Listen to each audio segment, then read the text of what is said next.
Okay, so the article that I read was Bedtime Check-ins and Verbal Abuse, Women's Life in Spanish Soccer. Um,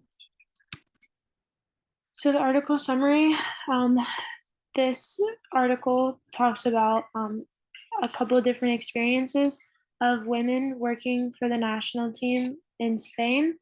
Um, the things that they were experiencing, such as sexual aggression and verbal abuse.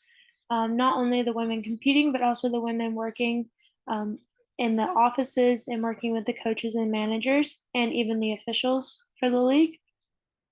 Um, these female athletes and workers are continuously fighting for higher wages, rights to maternity leave, and the same access to things such as trainers and therapists that the men's team has, that they do not have access to as of right now. So, this entire article talks about that and the experiences of those women.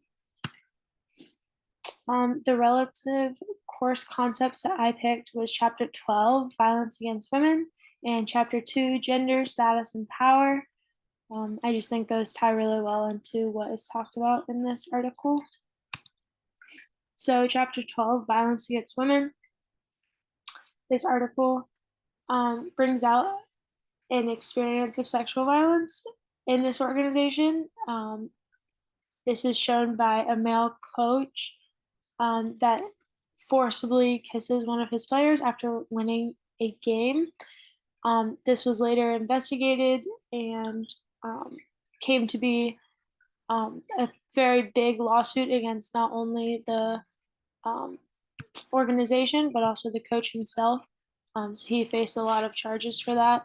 Um, and I think this ties really well into chapter 12, just because we know that a lot of violence can come from men feeling like they're placed over women or like they have a right to do that.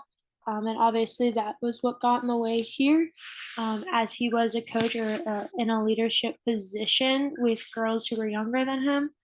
We can see how that definitely played a big role in how the way he acted.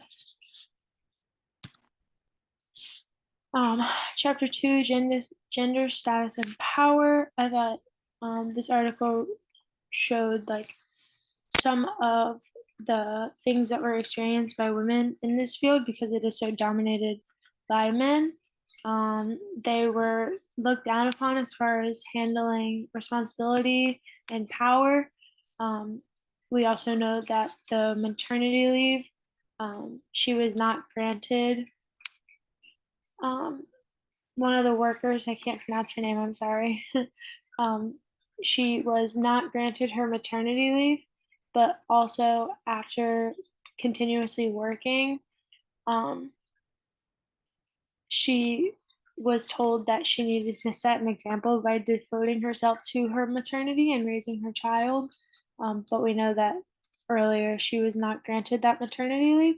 So that puts her in a really bad position, as a family who probably needs to make money.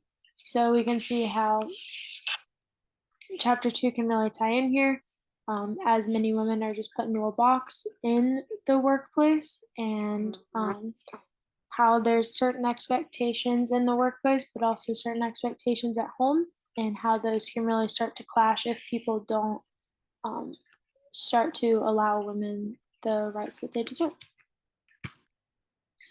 Future considerations, some things that I think would be great to continue looking into is allowing athletes more of a platform to speak out on the abuse that they may be experiencing. I feel like a lot of athletes are very afraid to speak up and share how they feel about certain things or about certain experiences that they may be having. So I think that would definitely be very important and very helpful for athletes to have a safe space to speak about that. Um, our second one, open up ways for women working under men to get the rights that they deserve and allow them to be heard. I think a lot of people just assume that because they're working in a high position, women get the same things or the same rights as men, or maybe have the same opportunities, but we know that that's not true. So this can really help. I feel like it would really help them to have a good way to speak up and be really heard about what they're actually experiencing instead of it all just being assumptions. And our third one, find ways for athletes to be more protected from these incidents instead of only dealing with them after they happen. I think this is a very important one because we choose to ignore it until we have to deal with it. And I feel like when hiring coaches and when looking into hiring other staff members or officials, it definitely should be taken into consideration how they would deal with female athletes, especially if they have to work with them. I think that would definitely be something um, that would help prevent some of these situations from happening instead of just having them happen and then having to deal with the consequences or the athletes having to deal with the consequences of what comes after that. And that's pretty much all I have.